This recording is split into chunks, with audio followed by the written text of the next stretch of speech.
Alhamdulillah, aku sudah sampai, Bu. Mang Kasim dan Mbak Siti menyambutku dengan baik seperti biasanya, tapi aku tetap menolak koperku dibawakan oleh Mbak Siti ataupun Mang Kasim. Mereka sudah sangat lelah mengurus semua hal di rumah ini, jadi aku tidak mau menambah beban mereka ketika tinggal di sini, ujar Lili yang saat itu tengah duduk di sofa kamarnya. Ibu jelas sudah menduga kalau kamu akan bersikap begitu. Kamu itu sama sekali tidak ada bedanya dengan ketika kakak perempuanmu. Kalian sama-sama mandiri dan sama-sama tidak membuat repot orang lain. Tapi dengan begitu, ayah dan ibu jadi tidak perlu khawatirkan kalian meski kalian tidak berada di dekat kami. Tanggaplah Rasati. Sebaiknya ibu dan ayah memang tidak perlu lagi merasa mengkhawatirkan kami, Kak Tika, Kak Yana, dan Kak Manda, dan juga aku. Kami berempat sudah dewasa, dan bahkan ketika kakak perempuanku sudah menjalani kehidupannya masing-masing bersama keluarga kecil yang mereka bangun. Aku pun mungkin akan segera menyusul mereka ke jenjang tidak lama lagi. Jadi memang sebaiknya ayah dan ibu harus menurunkan kadar kekhawatiran yang selalu kalian rasakan terhadap kami. Sekarang mungkin sudah waktunya bagi kalian untuk khawatir pada calon-calon cucu yang akan segera lahir, goda Lili. Hmm, itu jadi terdengar seperti bibit kekhawatiran yang baru untuk kami ya, sindir Larasati. Lili pun tertawa geli ketika mendengar sindiran dari ibunya. Larasati juga jelas ikut tertawa. Lili masih saja seperti dulu, sering membuatnya tertawa dengan caranya sendiri. Ia merasa lega karena Lili bahagia dengan semua hal yang dijalani saat ini. Lili sama sekali tidak mendengar tertekan meski dirinya sedang menjalani tahap perjodohan yang disarankan oleh pihak Harmoko maupun keluarga Aditya. Ya sudah, sekarang kamu istirahat saja dulu. Jangan kurang istirahat, takutnya kesehatanmu terganggu, pesan Larsati. Tapi aku baru saja berencana mau pergi ke rumah bibi, Bu. Aku mau mengunjungi Kak Yana, rajuk Lili. Iya, ibu paham. Kamu mau ketemu sama Yana. Tapi jangan lupa istirahat dulu sayang. Sudah dulu ya, ibu akan kembali bekerja. Karena jam istirahat yang ibu ambil sudah habis. Pamitlah Rasati. Baik ibuku sayang, ibu juga jangan lupa istirahat ya. Salam untuk ayah, Kak Tio, kakak iparku yang baik hati, yaitu Kak Sylvia dan Reza, dan adik iparku yang cantik yaitu Naya. Assalamualaikum, ujar Lili. Iya, insya Allah pasti ibu sampaikan. Waalaikumsalam, balas Larasati. Usai menghubungi Larasati, Lili meletakkan sejenak ponselnya ke atas meja di samping tempat tidurnya. Ia berbaring sebentar sambil menatap langit-langit di kamarnya untuk menenangkan diri. Lili sebenarnya masih merasa kesal karena dimarahi di depan umum oleh Alfian beberapa hari lalu. Ia memutuskan untuk resign karena benar-benar sudah merasa sulit untuk beradaptasi dengan keadaan. Alfian juga sering sekali terhasut oleh Ratna yang selalu mereka tidak suka dengan kehadiran Lili. Ratna sejak dulu selalu menjadi cemburu dengan posisi Lili karena Lili adalah putri dari pemilik rumah sakit. Padahal Lili tidak pernah merasa tertarik untuk memimpin rumah sakit itu, meskipun ibunya adalah pemilik rumah sakit. Tapi entah kenapa Ratna selalu cemburu dengan posisinya yang biasa-biasa saja. Dan yang selalu menghasut Alfian untuk mengorasi semua tindakan serta menegurnya secara terang-terangan. Hal itu jelas membuat Lili lama-lama merasa muak ketika bekerja di IGD. Puncaknya adalah beberapa hari lalu ketika Alfian kembali menegurnya tepat setelah Ratna menyinggung soal Lili yang terus saja sering meminta izin untuk tidak hadir. Lili akhirnya melempar wajah laki-laki itu dengan 2 botol infus yang tengah ia pegang dengan penuh kekesalan. Ia melakukan itu tepat di hadapan Larasati, lalu pergi begitu saja sambil tertawa bahagia setelah memberi Alfian pelajaran. Larasati jelas tidak protes dengan tindakan Lili yang justru malah ikut tertawa. Dari sanalah Alfian sadar bahwa Ratna telah menghasutnya dengan hal yang tidak benar, terutama setelah Larasati mengatakan bahwa Lili sering meminta izin tidak hadir di IGD atas suruhannya secara langsung. Kalau dia mau menyesal, itu jelas bukan urusanku. Intinya saat ini, aku bahagia sekali karena tidak perlu lagi bertemu dengan orang-orang seperti Ratna ataupun Vian. Gumam Lili yang kemudian bangkit dari tempat tidurnya karena ingin pergi ke rumah keluarga Aditya. Lili baru saja keluar dari rumah setelah berpamitan dengan Mak Siti dan Mak Kasim. Ketika ponselnya berbunyi di dalam saku celana, ia mengeluarkan ponsel itu dan melihat nama Tika tertera pada layarnya. "Halo Kak Tika, Assalamualaikum," sapa Lili. "Waalaikumsalam Li, kamu bisa ke Garut sekarang Li. Aku dan Manda mendapatkan kasus yang cukup aneh dari Pak Roni.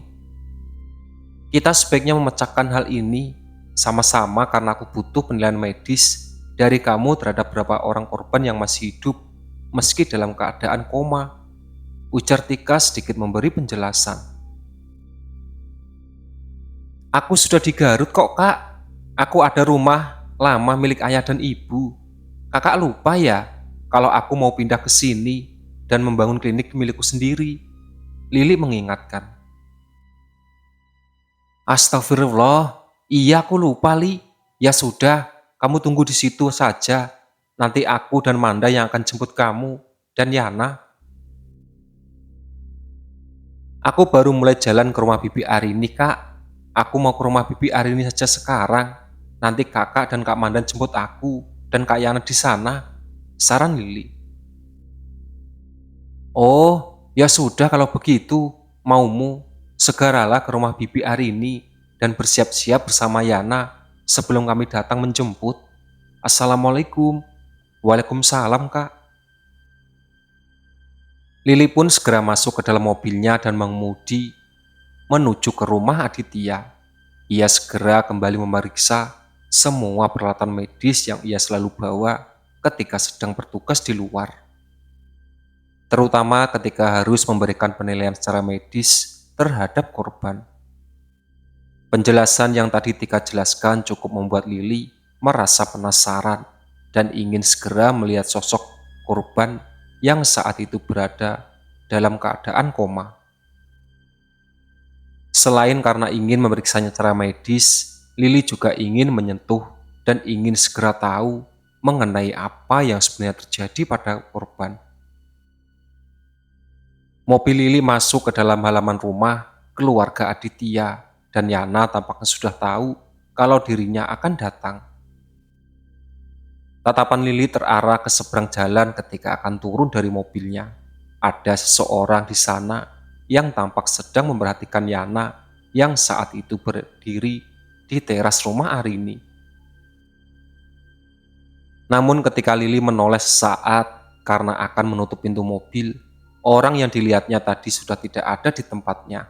Arini dan Ayuni sudah akan menyambut Lili saat itu, namun Lili justru menatap ke arah Yana dengan ekspresi yang cukup membingungkan. "Kak Yana, lihat orang yang tadi di seberang jalan sana kan?" tanya Lili to the point. Ayuni dan Arini tampak sangat terkejut ketika mendengar apa yang mendadak ditanyakan oleh Lili kepada Yana. Yana jelas langsung menganggukkan kepalanya, bertanda bahwa dirinya sedang memberi keyakinan kepada Lili bahwa wanita itu sedang tidak salah lihat. "Sudah sejak tadi pagi aku melihatnya, namun ketika aku akan memperjelas penglihatanku, mendadak sosoknya menghilang dari tempat di mana aku melihatnya," Jadi sekarang ada dua kemungkinan kalau ternyata kamu juga bisa melihatnya, ujar Yana. Lili membiarkan Ayuni merangkulnya, sementara Arini kini memilih merangkul Yana agar tidak merasa stres selama dalam masa awal kehamilan. Ada dua kemungkinan itu, Kak, katakan, pinta Lili, seraya mengusap lembut punggung tangan Ayuni yang saat ini ada di pundaknya. Kemungkinan pertama, sosok itu adalah makhluk halus yang dikirimkan oleh seseorang untuk mengawasi aku. Hal itu akan kusimpulkan berdasarkan dari seringnya sosok itu menghilang ketika aku akan memperjelas penglihatanku. Kemungkinan kedua, sosok itu adalah manusia, namun bukan benar-benar sosoknya yang terlihat di mataku. Dan kalau sosok itu benar-benar manusia, maka aku harus mengingat dengan keras mengenai ajian ilmu hitam apa yang digunakannya. Sehingga hanya sosok halusnya yang muncul untuk mengawasi aku. Jelas, Yana? Kalau boleh jujur, aku lebih setuju dengan kemungkinan yang kedua. Saat aku melihatnya tadi sebelum turun dari mobil, sosok itu kulihat memiliki bayang yang sangat jelas karena dia terkena sinar matahari. Ujar Lili memberitahu Yana mengenai apa yang dilihatnya tadi. Yana pun tampak kembali memikirkan sosok itu setelah mendengar apa yang Lili katakan.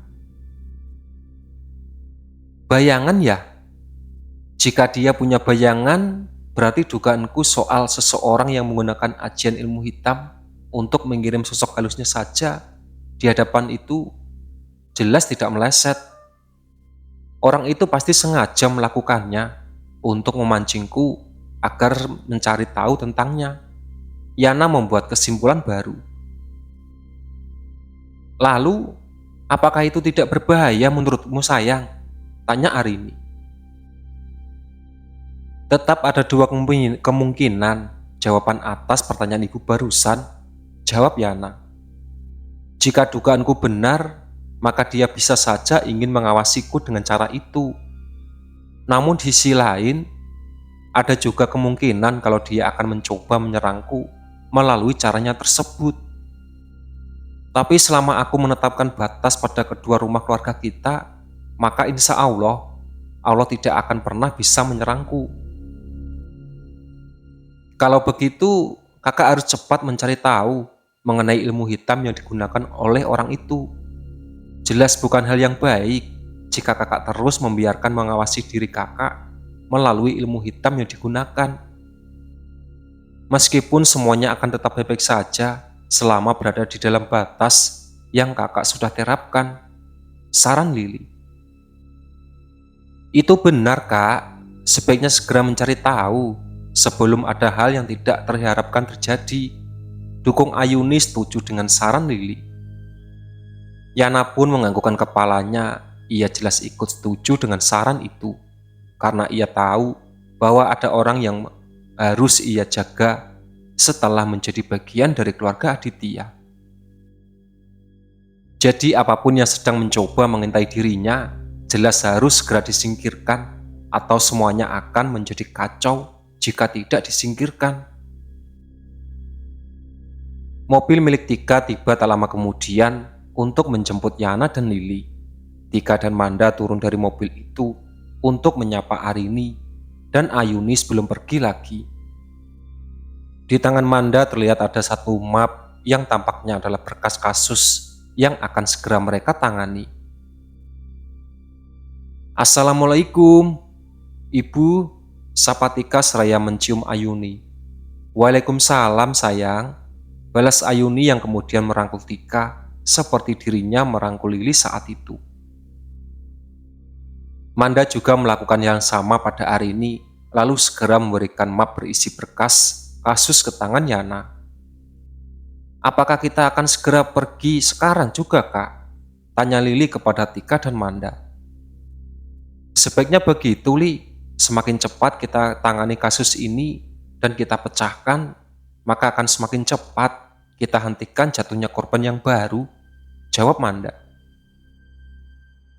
Itu benar, kasus ini benar-benar meresahkan karena korbannya adalah anak-anak yang baru saja masuk ke usia antara 7 dan 8 tahun, tambah 3. Yana tampak mengenyitkan keningnya ketika melihat isi berkas yang saat itu tengah dibacanya. Anak-anak yang menjadi korban itu mendadak menghilang pada sore hari dan ketika ditemukan keesokan paginya, keadaan mereka sudah hampir kaku dan mengalami koma. Tanya Yana tampak merasa heran dengan fakta yang ia bacanya. Itu benar, Yan, dan setelah melewati masa koma selama berapa jam, anak-anak itu kemudian meninggal dunia. Maka dari itulah aku buru-buru menjemputmu dan Lily, karena saat ini masih ada korban kondisinya koma di rumah sakit setelah tadi pagi ditemukan oleh pihak kepolisian. Kita tidak punya banyak waktu, Yan. Selain penilaian darimu, aku juga butuh penilaian medis dari Lily mengenai kondisi anak itu. Karena dokter dari rumah sakit sempat anak itu dirawat, saat ini benar-benar tidak mampu memberikan diagnosa akibat sering menerima pasien dengan kondisi yang sama. Jawab Tika. Yana tampak sudah paham dengan jawaban Tika saat itu. Mereka berempat pun langsung berpamitan kepada Arini dan Ayuni, kemudian berangkat menuju rumah sakit tempat korban dirawat. Dalam perjalanan, Yana membiarkan Lily membaca berkas yang tadi Manda berikan kepadanya. Apakah setiap korban yang pada akhirnya meninggal selalu meninggal pada jam yang sama, Kak Tika? Tanya Yana. Ada beberapa waktu kematian yang sama, tapi juga ada waktu kematian yang berbeda. Ada apa? Apakah kamu mencurigai sesuatu, Yan? Tika balik bertanya. Ada sedikit kecurigaanku pada suatu hal, Kak. Tapi bagaimanapun, aku tetap harus melihat sendiri kondisi korban yang terbaru tadi pagi ditemukan oleh pihak kepolisian. Aku tidak bisa sembarang menyimpulkan, meskipun firasatku sudah merujuk pada satu kemungkinan. Sebaiknya memang harus selalu ada dua kemungkinan yang kita memikirkan sesuatu. Kita tidak boleh gegabah menentukan, karena ini tampaknya yang kita hadapi adalah perkara cukup sulit. Selain daripada singkatnya masa hidup korban yang ditemukan, tampaknya juga ada hal lain yang perlu kita dalami. Lihat foto ini, Kak Yana.